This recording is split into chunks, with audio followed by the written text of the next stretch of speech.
Assalamualaikum warahmatullahi wabarakatuh.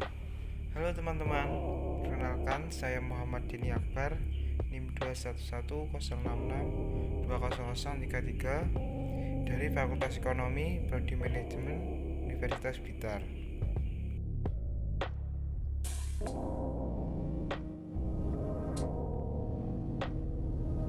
Di sini saya akan menjelaskan materi tentang pengorganisasian untuk memenuhi tugas mata kuliah pengantar manajemen. Tahukah kalian apa itu pengorganisasian? Pengorganisasian adalah suatu proses untuk penentuan, pengelompokan, pengaturan, dan pembentukan pola hubungan kerja dari orang-orang untuk mencapai tujuan organisasinya. Kemudian menurut Selmerhon, pengorganisasian adalah proses mengatur orang-orang dan sumber daya lainnya untuk bekerja ke arah tujuan bersama. Kemudian adapun aspek-aspek penting dari definisi di atas yaitu 1. Adanya kelompok orang yang bekerja sama. 2. Adanya tujuan tertentu yang akan dicapai. 3. Adanya pekerjaan yang akan dikerjakan.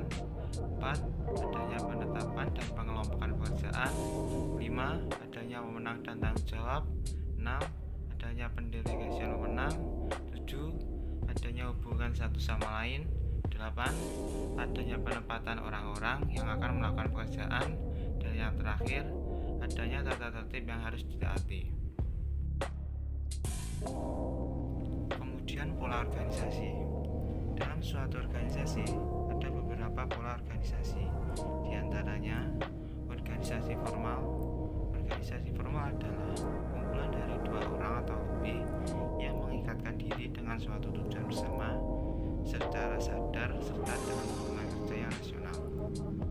Contohnya perseroan terbatas, sekolah, negara, dan lain sebagainya. Kemudian organisasi formal.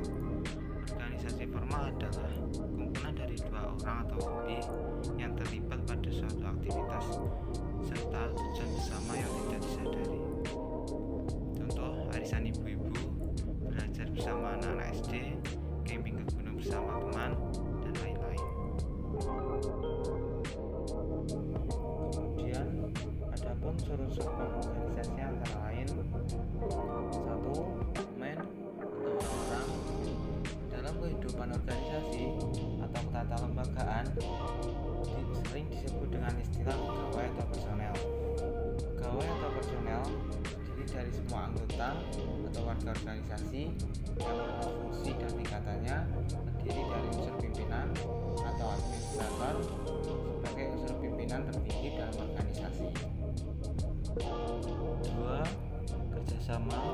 Kerjasama merupakan suatu perbuatan bantu-membantu akan suatu perbuatan yang dilakukan secara bersama-sama untuk mencapai tujuan bersama.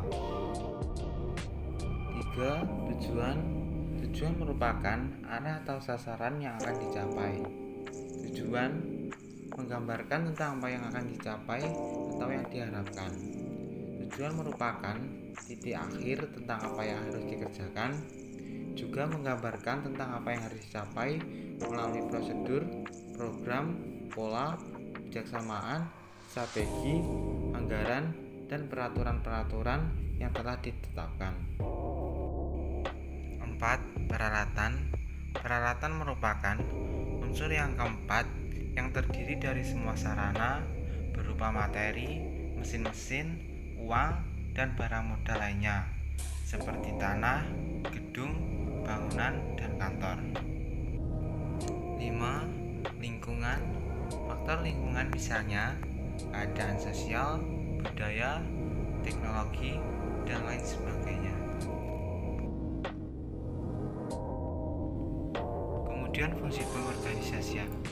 Fungsi pengorganisasian adalah proses yang menyangkut bagaimana strategi dan taktik yang telah dirumuskan dalam perencanaan desain dalam sebuah struktur organisasi yang tepat dan tangguh, sistem dan lingkungan organisasi yang kondusif, dan dapat memastikan bahwa semua pihak dalam organisasi dapat bekerja secara efektif dan efisien guna mencapai tujuan organisasi. Kegiatan dalam fungsi pengorganisasian yaitu A. mengalokasikan sumber daya, merumuskan dan menetapkan tugas, dan menetapkan prosedur yang diperlukan. B. Menetapkan struktur organisasi yang menunjukkan adanya garis kewenangan dan tanggung jawab. C. Kegiatan perekrutan, penyeleksian, pelatihan, dan pengembangan SDM atau tenaga kerja. D. Kegiatan penempatan sumber daya manusia pada posisi yang tepat. Kemudian tujuan pengorganisasian. Tujuan pengorganisasian adalah agar dalam pembagian tugas dapat dilaksanakan dengan penuh tanggung jawab. Dengan pembagian tugas diharapkan setiap anggota organisasi dapat meningkatkan keterampilannya secara khusus atau spesialis dalam menangani tugas-tugas yang dibebankan. Apabila pengorganisasian itu dilakukan secara serampangan, tidak sesuai dengan bidang keahlian seseorang, maka tidak mustahil dapat menimbulkan kegagalan dalam penyelenggaraan pekerjaan itu. Kemudian manfaat pengorganisasian. Adapun manfaat pengorganisasian yaitu 1. Mempermudah koordinasi antar pihak dalam kelompok. 2. Pembagian tugas sesuai dengan kondisi keinginan perusahaan. 3. Setiap individu mengetahui apa yang akan dilakukan. 4. Mempermudah pengawasan dan lain sebagainya. Demikian presentasi dari saya. Jika ada kurang lebihnya, saya minta maaf. Wassalamualaikum warahmatullahi wabarakatuh.